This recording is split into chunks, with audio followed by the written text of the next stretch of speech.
All right, let's get started. So welcome everybody. Thank you for coming on to our webinar. We're very, very excited to bring you this workshop. This is the first one for the year 2021. So we really are hitting the ground running. And so we've got lots to get through today. We want to make sure we bring you some great value.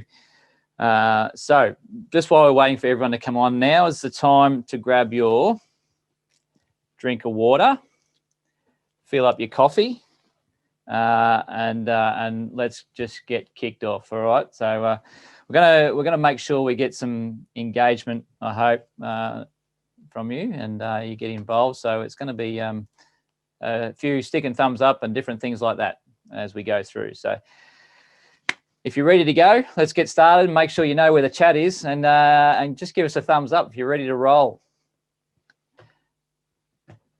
Thumbs up, thumbs up, thumbs up in your chat, actually, just so, or on your screen, or give us a yes. Ski, you've put yes. Good on you, mate. Righto, let's get started. Let's do it. G'day, Rennie. G'day, Lisa. Hi, Troy. Maria. Awesome. Great to have you guys here. All right, here we go. So my name's Mark Skian, owner and director of The Big Picture. We work in schools to maximise the student experience by creating full sensory learning experiences. That's our pitch. That's what we do. Digital signage is definitely a part of that, because digital signage is, well, visual, if nothing else. And depending on who you talk to will determine how we learn. But some people saying up to 85% of what we consume and take in is definitely visual. So digital signage is definitely a part of that learning experience throughout the education facility. We've been operating in education space for 20 years, some of the most elite schools in Southeast Queensland. And I think we've got a reasonably unique, because of that, a unique understanding of private education sector. We primarily only work in private education. So we don't work in state education. That's nothing against state education. That's just where our target market is. Me, I'm a certified Crestron design engineer. I've come through the ranks as an installer. I've done design, and now probably better suited into the sales and marketing space, and definitely involved in the media a little bit under my brand, The Bearded Tech, hence the beard and the hat being my brand. To the right of me, the ever smiling, beautiful, sexy man himself, James Ingram, is James started Prendy in 2012 with a focus on offering complete digital solutions to their customers. A hell of a learning experience, and over the past 9 years has grown the company to support 10 staff, working alongside his wife Emily for the past 7 years. Does that mean you've been married for 7 years, James? About 5, I think. 5 been and married a half. 5, and Emily's Glorious. on to do today as well. They've added Fusion Signage as a product, a core key offering of their product. So thanks, James, for coming on, mate. Really appreciate it. Thanks for having me. Cool. All right. So let's get into it. What we're going to cover today. What is digital signage and why is it relevant in education? Then we're going to get into the 5 key factors to getting digital signage right, the 5 key components. You get this right, and you're in a good position of really nailing your outcomes. Position, display, budget, hardware, software. So these are the 5 key elements. And content, all right? Ultimately, content is king, and James is going to kick on in that when we give us a bit more information around content, because that's, and the hardware, software, I should say, because that's really their space, their baby with Fusion Signage. We'll run into some products that are available, that our product set that we've put together, and as promised, there'll be the 48 ways to use digital signage in education ebook, and that is coming your way. So give us a big thumbs up if you're still keen for that ebook. Just stick that in the chat.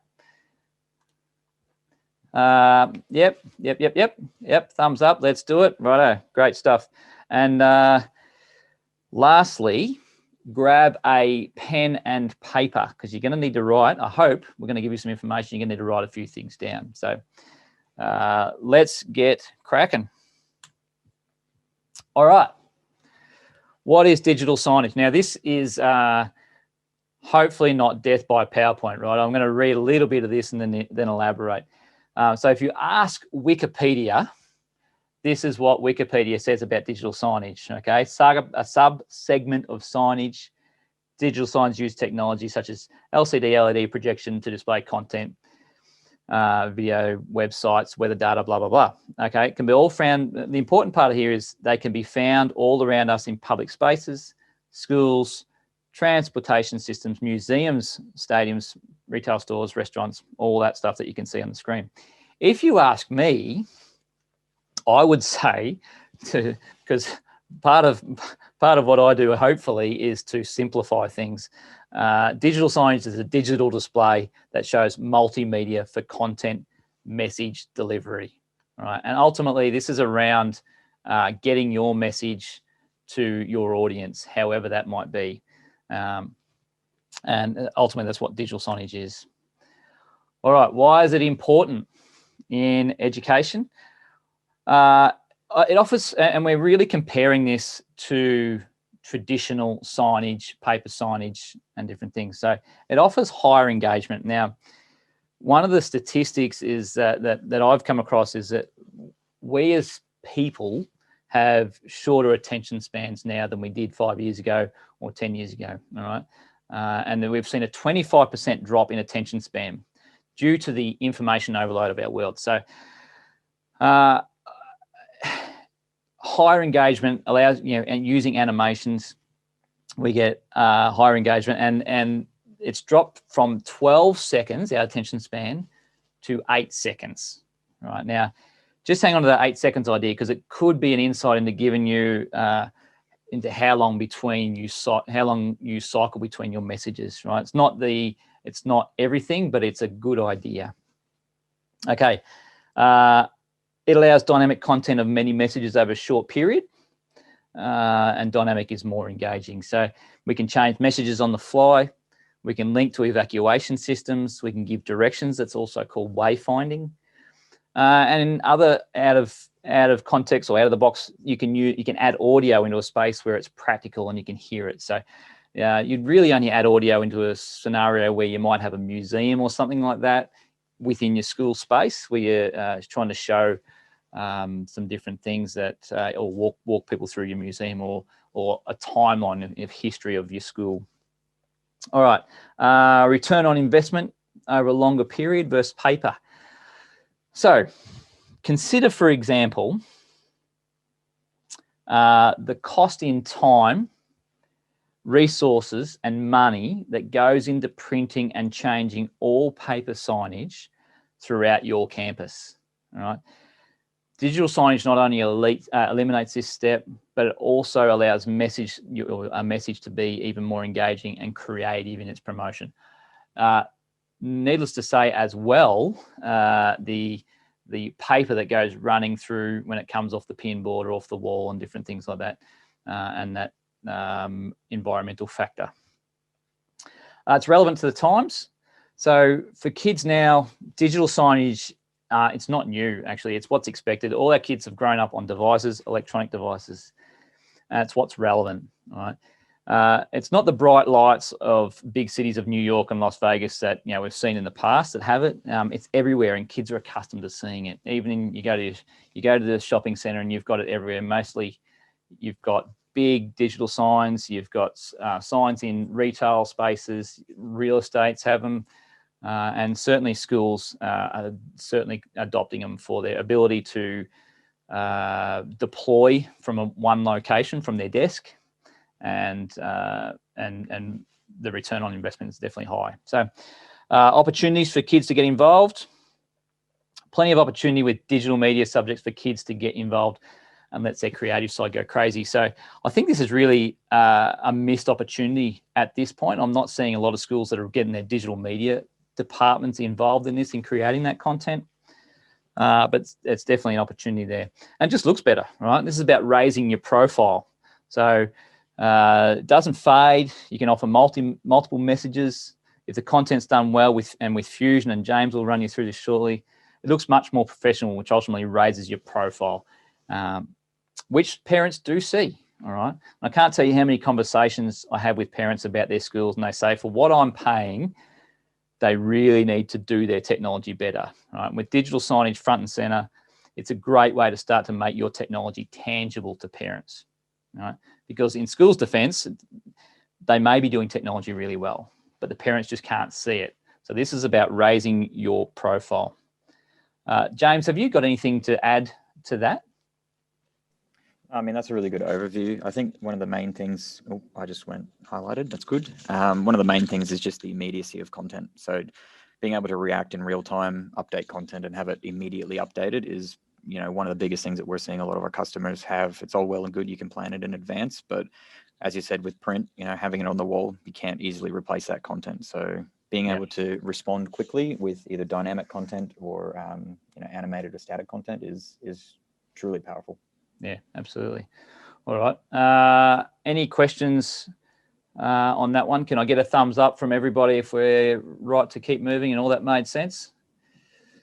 Stick a thumb in the chat. All right. Yep. Good to go. Cool, cool. All right. Okay, position. So this is really around what we're trying to do now is tick off those 5 key pillars for digital signage. And with each location comes a different mindset, right? So based on where it's installed has a different purpose to achieve your audience in a different location. So here's a time that you need your pen and paper, everybody. Okay, you can read the rest of that slide. Here's your pen and paper, and we're going to, I'll get your OneNote ready, right? Because the next points are definitely recommended to write some down. So you can take a look at your digital signage and make sure you can justify that to the board or the executive. All right, here we go. The thing to know.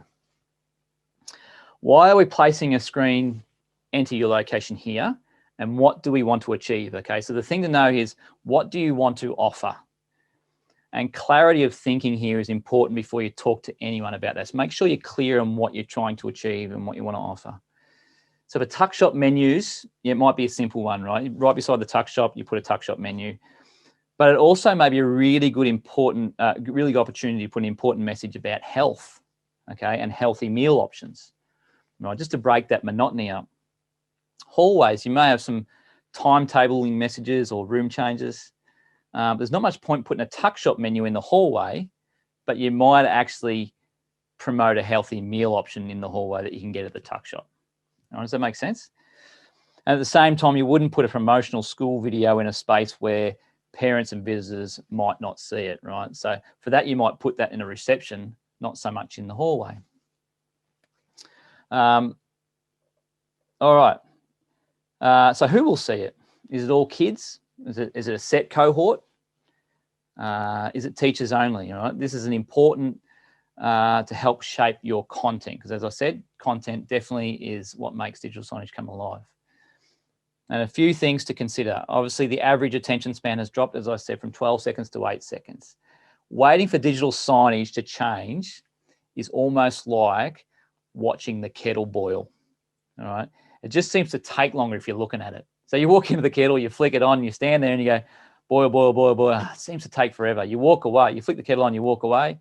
It seems it's boiled in an instant. So digital signage is definitely a little bit like that. You can't have it sitting too long, but you've got to give them enough time so the content can be read and understood. Are you in a space where it's high traffic, where people have stopped for, or where people have stopped for a period of time? So consider those options. Remember, if it's high moving traffic, you have to shape your content for grabbing attention. With little details, they don't have time to stop and read. And I think, James, you might throw some input in that. I think digital signage is much about white space or blank space as it is the content that's on the screen, yeah? Yeah, definitely. I mean, one of the reasons for success that we come up with our content creation is intertwining images and video content. So the animations with high color motion will draw attention, and really what you're trying to do is get them to look at the screen. So things in retail spaces, for example, in shop fronts where there's high traffic, you just really want to cut through that by using, you know, big motion graphics. But after that, you can put an image, which then creates an essence of stillness. So then when that animation comes back, you draw the attention. So there's little tips and tricks that we can do to do that. But you're right, it all comes down to how long they're going to be seeing it, who's walking by, and so on. Yeah, Yeah, yeah.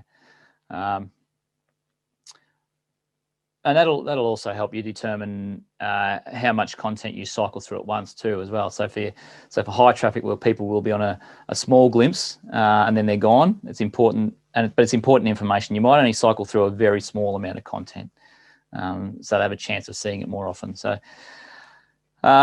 position, all right. Does that make sense to everybody?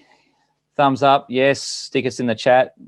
I want to make sure you are keeping up with us. Yep. Thank you. All right, displays. Few people on here actually that this slide will be interesting to, right? But this is definitely probably our world in education. Now, question that you can answer in the chat for me, please. Why are residential televisions not designed for digital signage? Now, Rennie, yeah, all right, that's okay, Rennie, we'll go with that one. I thought you were going to put in something that might have been very technical, but appreciate that. Anyone else? Why are residential TVs not designed for digital signage?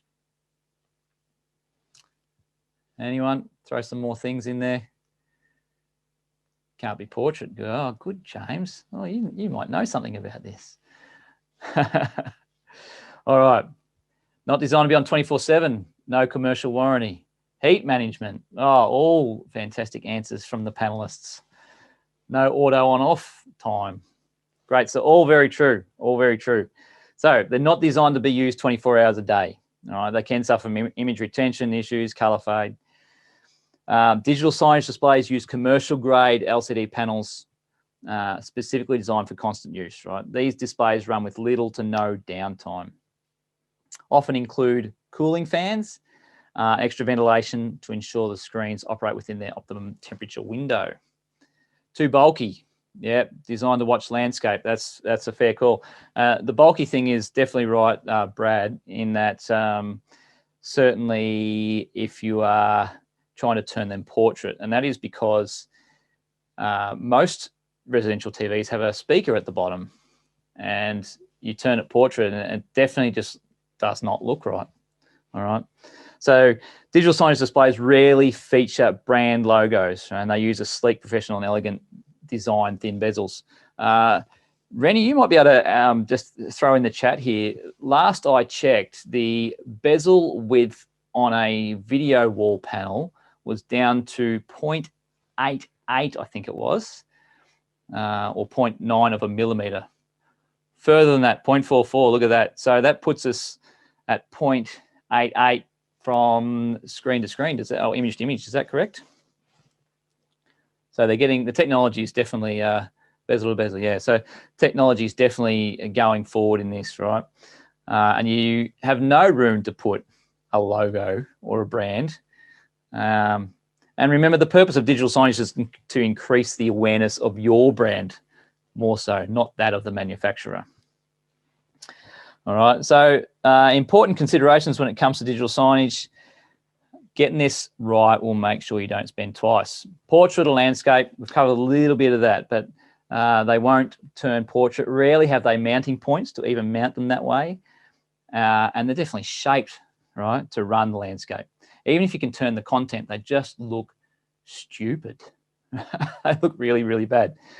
For me, single screens from a digital signage perspective look great in portrait because they bring great attention, because we're accustomed to seeing stuff in landscape. However, it's very much driven around the content, the location and the practicality of doing that. All right, brightness. So this is a very, very critical part of it, okay? All screens have a factory determined brightness level, basically, and this is measured in nits, or the rating is in nits. The higher the number, the higher the brightness is the basics of that, and the ability to see highlight the ability to see in highlight situations. So roughly the range is from 100 to 3,000 nits in displays, and then obviously brighter into LED. But to give you an idea and some context, 100 would be rooms dark, and there's no glare before you can see it, very much like a projector. 2500 to 3000 is the sun can be beaming down on it and you can still see it. All right. So consider where you're putting your screen. Most situations in a school will be higher in light, so a brighter screen is needed. Indoors, you would want something minimum 350 nit, preferably 450. Outdoors, you'll want something around 700, and then if you're in the sun, you want to look at upwards of 1,000 to even up to 2,500. And if you're very, very high bright in heat, you'd look into LED. A lot of residential TV screens are running 250 to 280, maybe 300 at best. So they just don't have the brightness, right? So that picks up on, I think it was Rennie's point about low brightness. Temperature. All right, whilst the display screen might be 2,500 nits, it's also important to consider what its operating temperature might be. Okay, some displays will shut down at a set temperature, and a lot of digital signage displays will operate up to 50 degrees in Celsius. So this is important to consider if you're looking outdoors. High brightness, yes, but consider a bit of shade to protect from that Aussie sun. Okay, and I've certainly experienced a panel in an enclosure that was getting up to about 70 degrees and definitely shut down. If it's going to be out in the full sun and all weather, maybe an LED sign on much bigger budget will be required. All right, size. Let's digress for just a second and give some context. If you're in a classroom and you're presenting content to your kids in a teaching environment on an Excel spreadsheet at 11-point font with no zoom on your spreadsheet, you need a screen size of minimum of 86 inch to be able to see that font from 6 meters, right, which is the average rear seat in the classroom, right? So that gives you some context. Back to digital signage, first it has to fit foremost and has to be practical, but the content font size is important, but also the viewing distance is important. If you're going to be trying to look at it from 4 meters, it's going to be different from 8, 10, 12 meters. You're going to need a different screen size if you can practically do that. For me, rule of thumb, size matters for bigger impact. Okay, hopefully you have seen here why the display is definitely critical, right? And have I got that message through to everybody? Is there any questions regarding size? James, do you want to add anything on that, or we just get a thumbs up and move on? Oh, that's all good. You good? Cool. All right. Budget. I'm not going to spend too long on this, but hopefully already I've got the point that digital signage is not just a TV with a USB stick. I think now we've established that, right? So the reality is it doesn't come at the same price point, right? And I want to point out that a realistic budget is definitely required in this space. To give you some very, very broad figures, very broad, and it's very hard because every space and every location is different. But indoors, with the content management licensing, screen, mounting, installation, cable, training, you would budget circa $5,000, and that really depends on the size of the screen by the time it's installed. Outdoors, it's going to be higher. So you have to consider vandal-proof enclosures with locks and anti-glare. These enclosures are often more expensive than the screen itself, but they come with ventilation. Some come with temperature settings. Some even have air conditioning. And putting a price on that is generalistic is pretty hard to do. So definitely worth having a look at in more detail in the specific scenario. However, at the end of the workshop, we have put together some packages. And if these interest you, we'll run through them at the end of the workshop. But if these interest you, we can talk more on what the investment is to following that. All right. So if you're really tuned in, you may have picked up that I mentioned a lot about depends on the content. Do this with your content. Do that with your content. All right. And I really can't stress that enough. Content definitely brings that to life.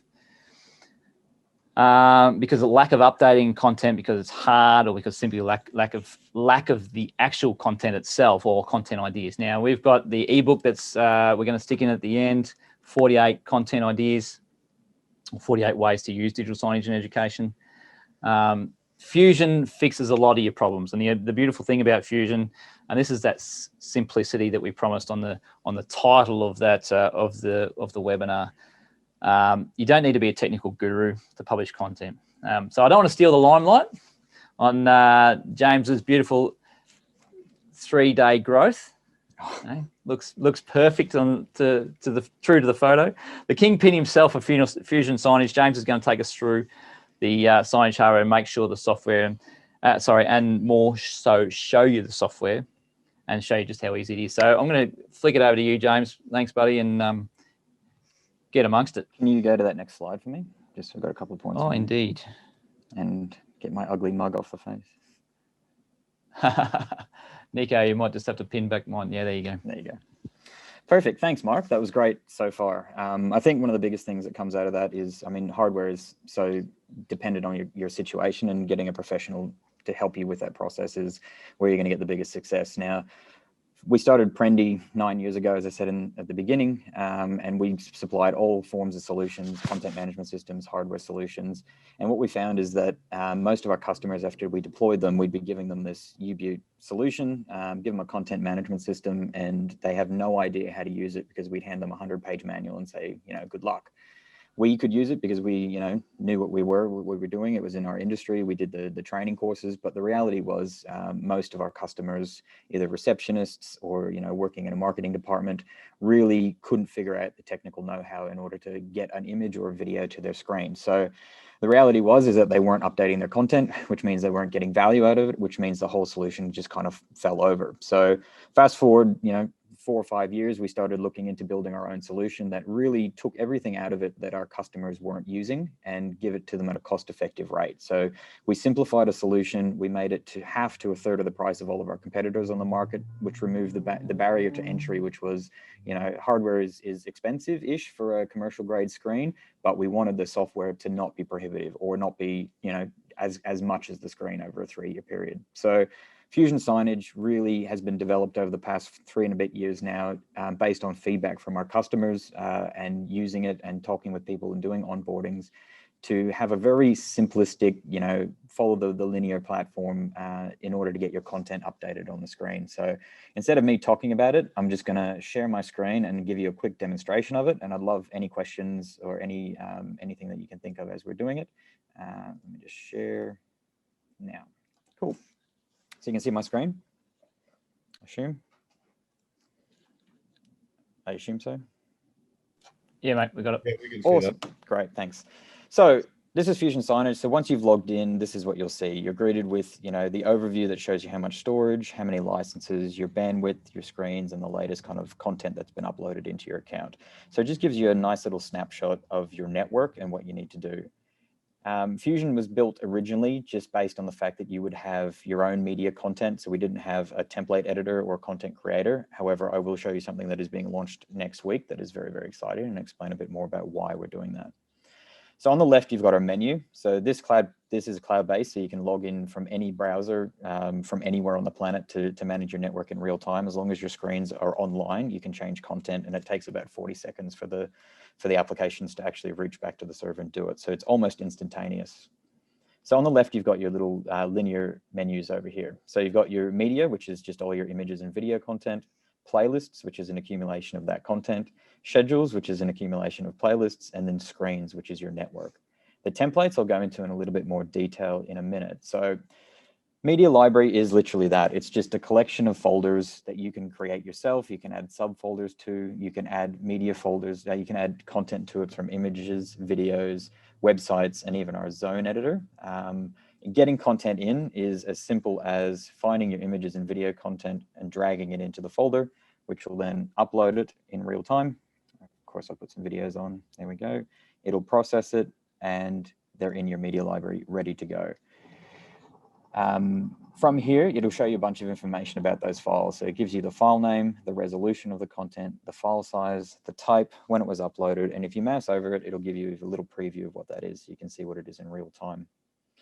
The folder structures themselves are quite simple to set up, and you can organize it however you want. And it gives you the ability to search folders and content up here, so you can easily find all of your content whenever you need it.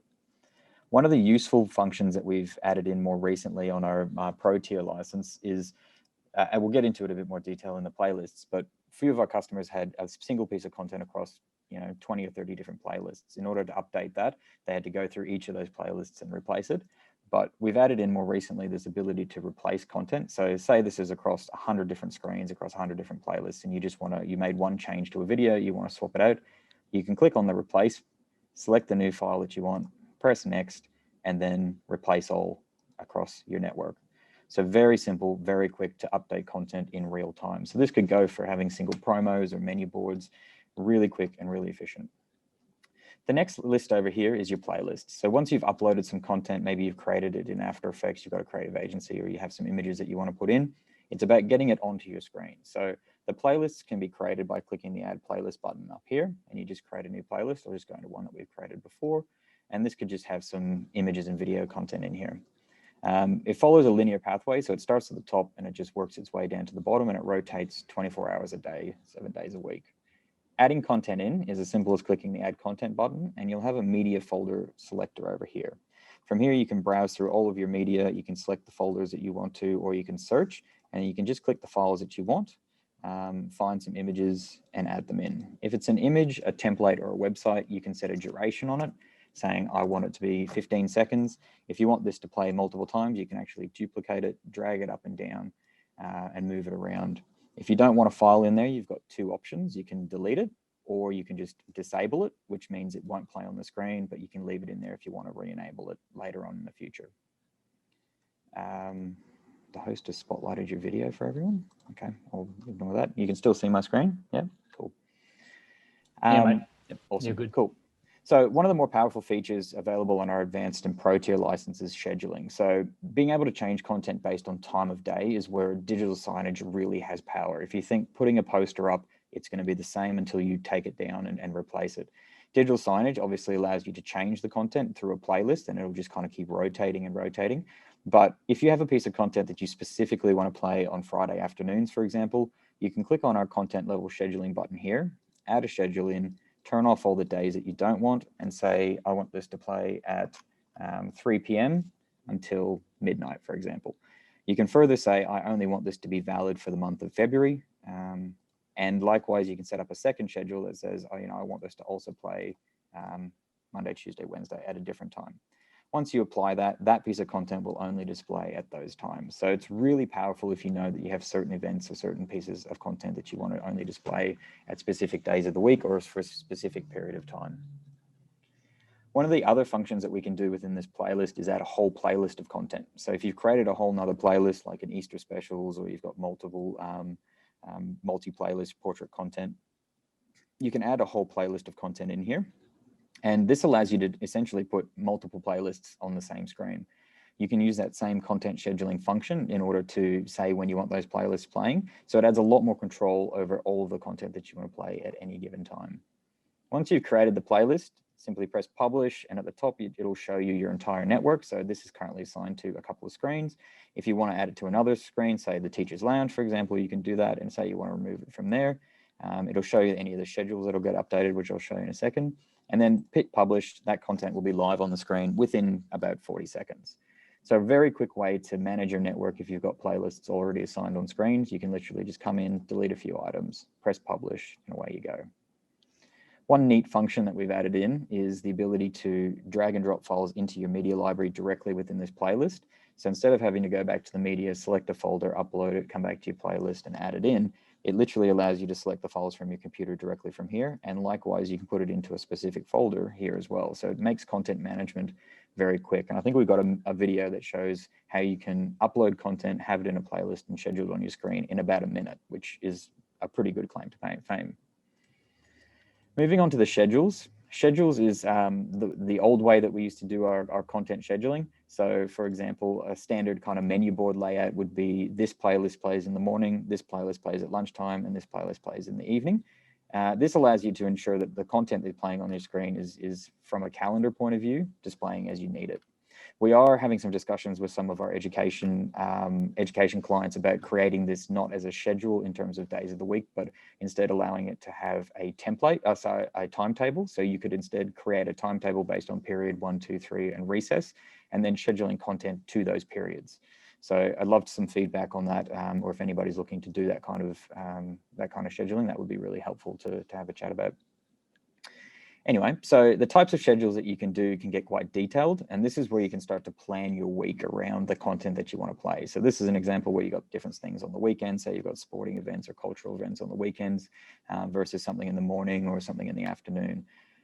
One of the really powerful things that we added in based on some feedback was the ability to set events that are exclusive. So these, for example, will play at the times that they're allocated, but at all other times, we can set a playlist to play so that there's something different. So this allows you to set a default playlist which has a whole set of content and then set exclusive events into the future. If you don't have that set, Fusion will just run whatever content was last played in the gap between it. So that way there's still content scheduled on your screen. Finally, once you've uploaded your content, created a playlist or created a schedule, you can come into your screens. Now, screens is where you'll look at your network and see the current status of all the screens that you've got under management. So you can see the name of the screen here. And if you click on it, it'll give you a bit of information about what it is. And over here, you can see the content that's currently playing. So say you have a whole bunch of playlists created and you just want to quickly go and change something.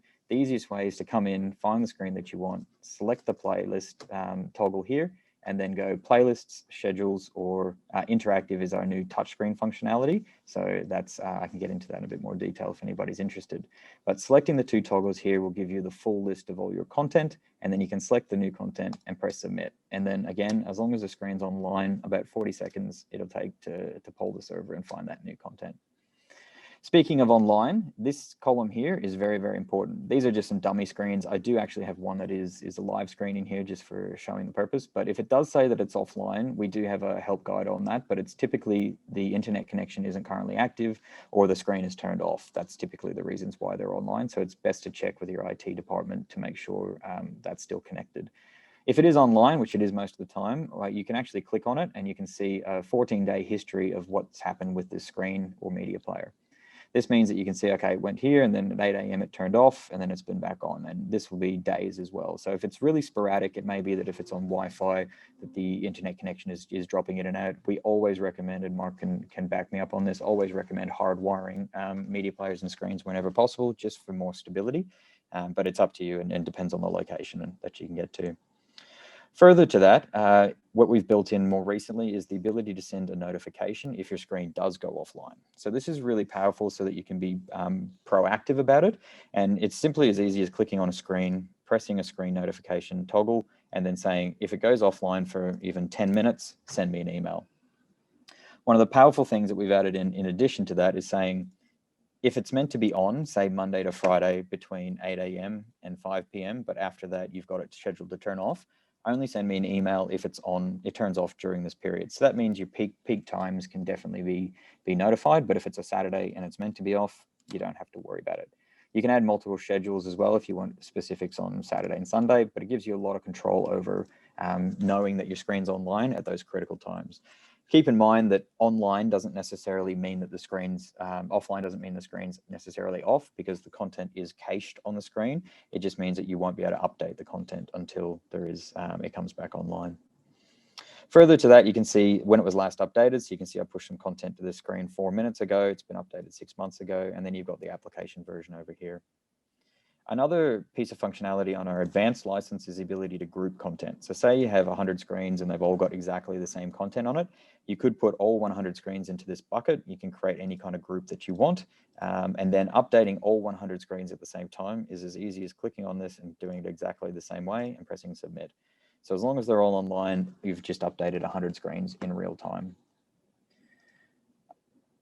Proof of play report probably isn't as important for you guys, but if in the future you do decide to maybe sell some advertising space on your big LED at the sports field, you can actually generate a proof of play report for any of your screens. It allows you to say, okay, show me all the content that was playing between this time frame, and it's essentially just gives the proof that they got what they were paying for. Any IT professionals, we can go through this process in detail later, but adding a screen is just literally click on add screen. And when you install our application, it comes up with a 5 or 6 digit identifier. You just type it in here and it'll come up as found, and then you can just add it in. It takes about 3 seconds to do. So it's very, very quick, very, very easy to do. So that's essentially how you would manage content if you have content creation capabilities yourself. Now, one of the big things that we've realized over the years, because Prendy was a full service digital solutions provider, and we were creating high quality animations for a lot of our customers.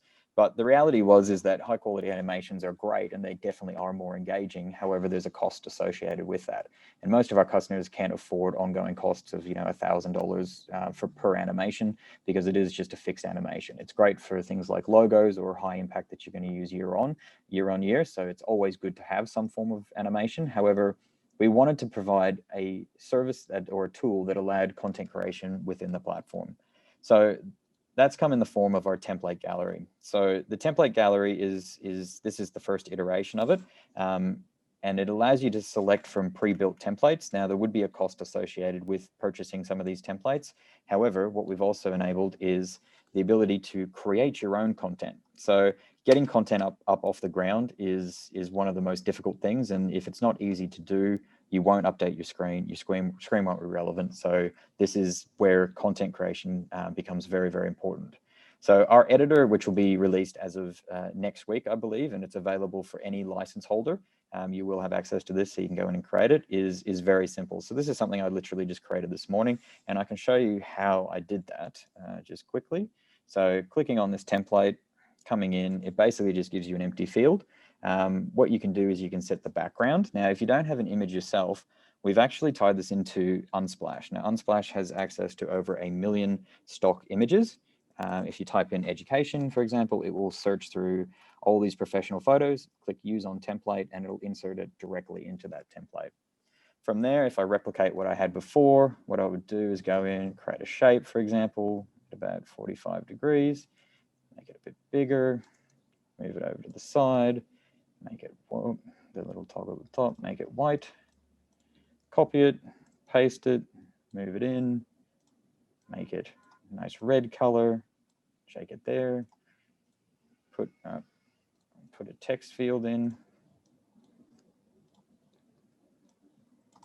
call it school announcements, for example. Change the font size to be a bit bigger. Add in a line under it, make that bigger, add in some more text, and call this school announcement. Copy it again.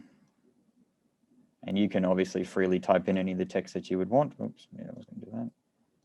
Copy that, paste that, create another shape down the bottom. Make that white again.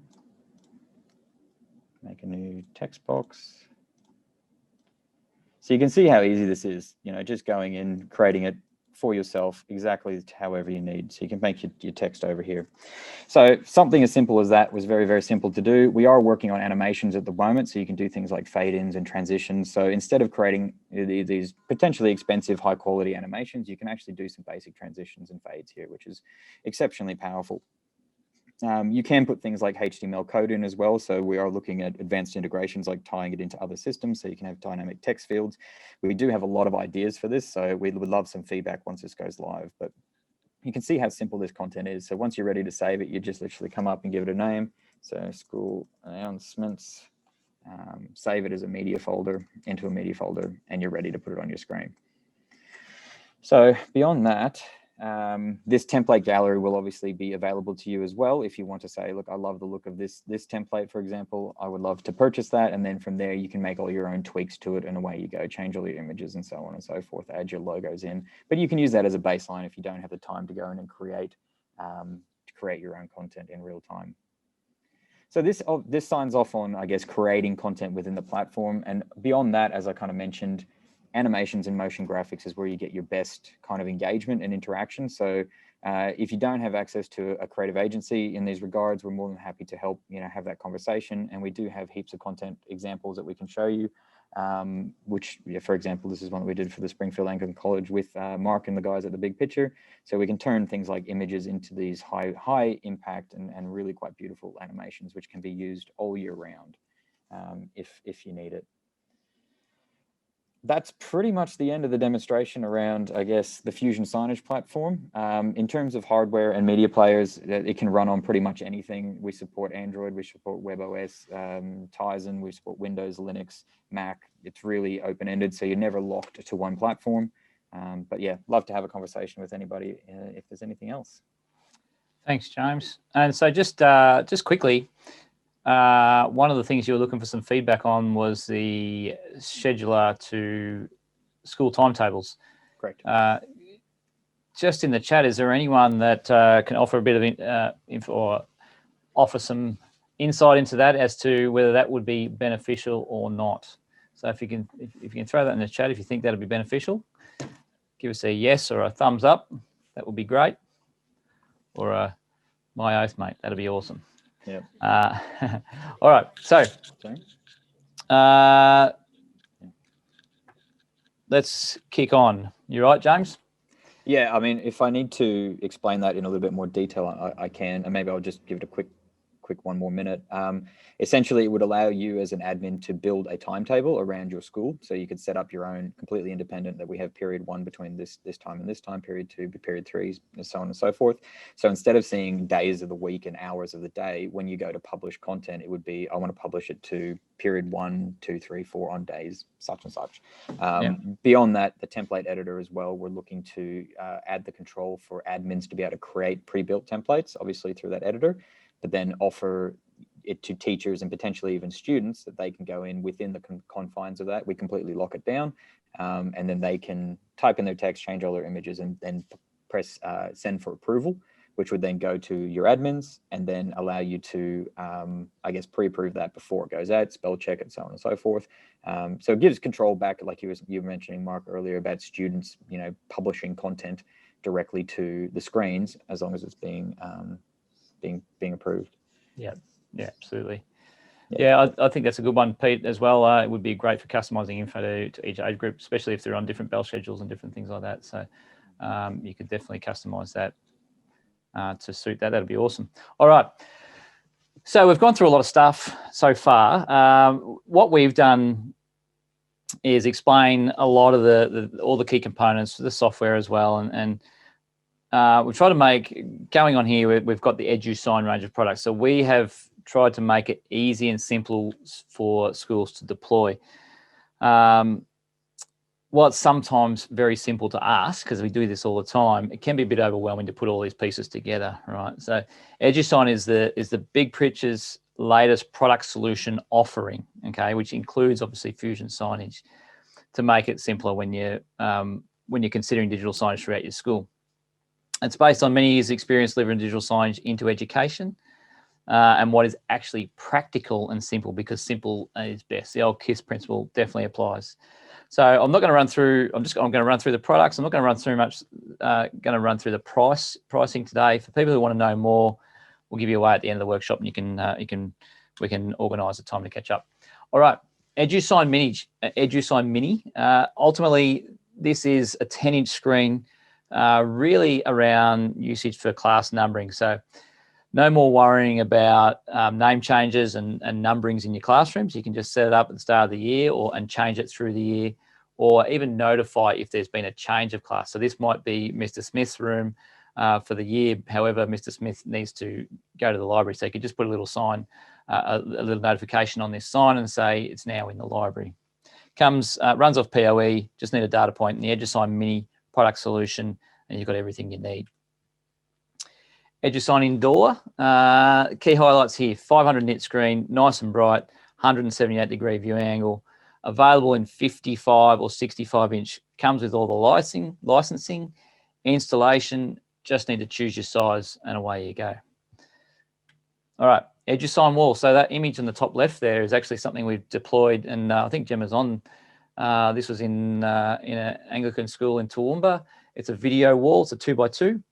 55-inch screens, making it total of 110-inch in screen size. So with thin bezel, and Rennie will be happy as well. I believe these are LG screens. So comes with installation, licensing, and more importantly on video wall, as important is the calibration. So it's nobody really wants to see a smile across two screens when the image is the color is different, the uniformity is different, and you see their teeth, and on one screen it's white, on the other screen it's yellow. So no one really wants to see that. So it's important to get that calibration, that color uniformity sorted out.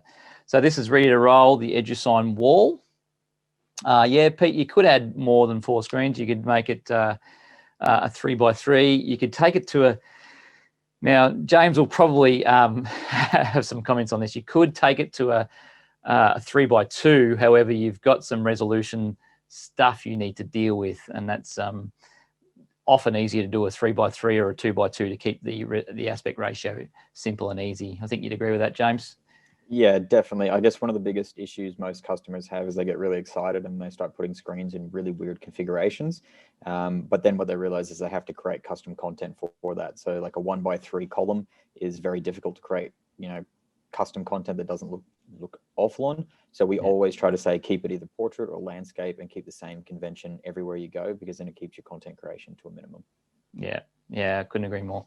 And it's the thing with education, the KISS principle applies. You've got to make it simple and easy to deploy. All right, EduSign Outdoors. Now the top right is not necessarily an outdoor image. It's around those bottom 4 images. Say goodbye to your pin boards. That's where it's really focused, and something that a lot of schools are doing now. It's really popular around tuck shops, hallways, bus shelters, and they come in a fully weatherproof enclosure. And 700 nit screen, the enclosure is locked, ventilated, vandal-proof, licensing, installation, the whole kit ready to roll. Okay, so you just choose your size and away you go. And then we've got the EduSign Extreme for the full sun, basically with a dash of shade, obviously to manage that temperature. But there's 2 sizes we've got here, 55-inch and 75-inch, and 2500 nit and 3000 nit respectively. All right. Enclosure, licensing, installation, good to go. Fully waterproof, great for ag areas, high brightness areas. So as mentioned, if you'd like, I'll come back to that. But yeah, definitely great in those high brightness areas. And you'll see in the left-hand side there, the outdoor TV enclosures there. They don't look too much different to the EduSign Outdoors, but they're just a higher brightness screen with the 2500 and 3000 nit panels. All right, so as I mentioned, we've got some things for you in the chat. Okay, so right now there's about to have a link go in there. This is to book. There it is. Thank you, Renzi. This is a link to book a coffee session for more information. Okay, and we'll get in touch to organise either face-to-face or Zoom Teams if you're in a bit more of a further away from where we are in Southeast Queensland. Although I do like a drive, provided we can get over borders. So, if my brother's on here, and he'd love any opportunity to fly me down in a chopper, I'm sure. If you're not located in Southeast Queensland, that's okay.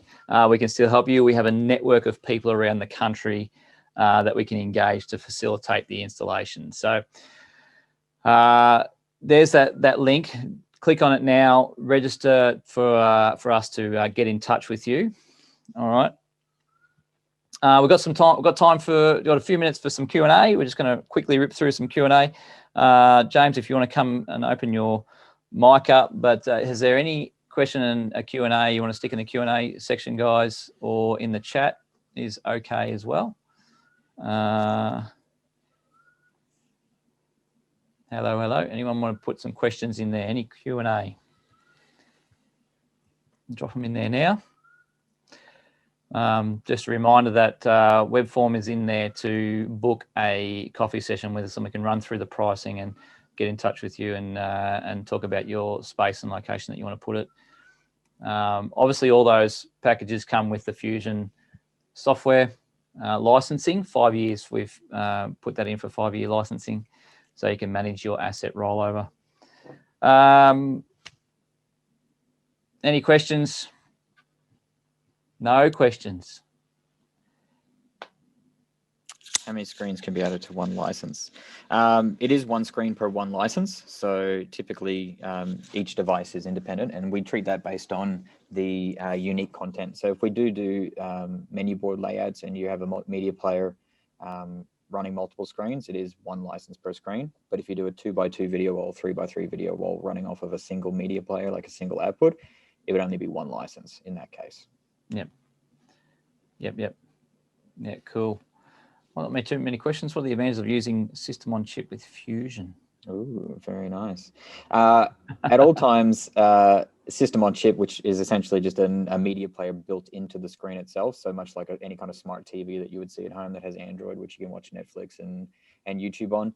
System on chip is just a commercial screen, a commercial media player built in. What that does is it means you can buy a screen ready to go. All you have to do is hang the screen, and you don't need external media players, external cables, which add potential points of failure to the solution. So you can imagine, if you've got a media player hanging off the back of a screen with a HDMI cable, with an Ethernet cable, the power cable, any of those things just add extra things that could go wrong, something could break. So having system on chip is the way that the industry has been evolving over the last few years, and really it just makes the solution so much easier and so much tidier. Yeah, less power, GPOs and different things as well. Less data to deal with. There's a whole lot of installation benefits as well of running system on chip, isn't there? Yeah. All right. Any further questions? We must have been very thorough in our what we explained, James. So, okay. So, perfect. Thanks, Chris. That's good. All right. So, look, just what we want to know, we're going to drop the ebook. So for those who wanted the ebook, the 48 ways, there it is there, 48 ways to drive engagement at your school. There is a click on that link and you can download it. This is really around 48 really cool ideas that you can use for content. So it's a very handy download to use in conjunction with, and that's there yours to have a look at and utilize at will. Now, what we want to know, just as we finish up before everyone bails, what we want to know is your biggest takeaway for today. What did you get out of it? What was your number one takeaway? Can you throw that in the chat and give us a little bit of context? I'm back. Throw that in the chat. What was your biggest takeaway? What was your number one? Seeing how easy it is to create content. Yeah, Gemma, I agree. It's that was the whole concept of this workshop, was to show you that it actually is pretty easy. So that's all on James there. Good on you, brother.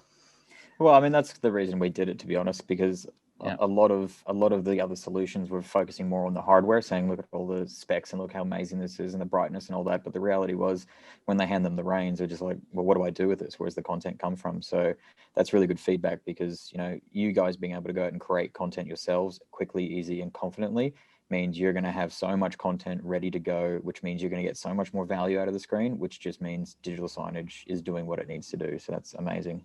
Yep. Chris, system on chip. Yep.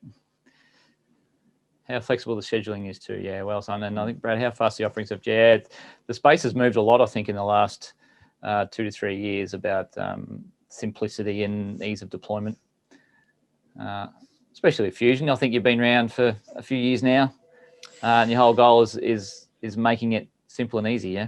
Yeah, I guess one of the things that we missed in that as well is, even though Fusion is built the way it is and it looks the way it is and it does what it does, we can customize it to your needs. So case in point is that templates, right? So the timetables. So being able to add that module in for specific education providers means it makes it a lot more relevant. And I know that there's no other content management system out there even thinking about doing that. So being able to make the platform based on your feedback suit your needs, so that if we can reduce 10 clicks down to 2, that's a massive win for us and for you guys. So as you're using the platform, we always welcome feedback.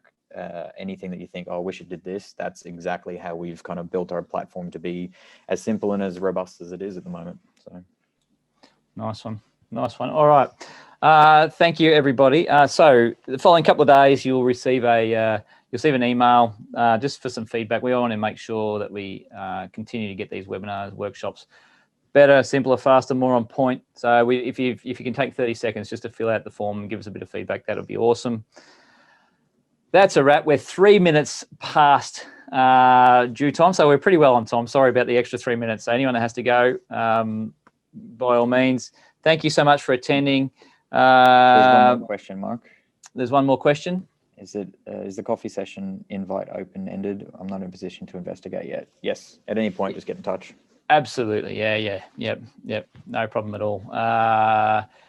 We'll have your details now, Lisa, because you're registered for the webinar. So we will do some follow up, and you'll have our contact details as well to get in touch, and we can answer anything software wise. I can then funnel that to James as we need.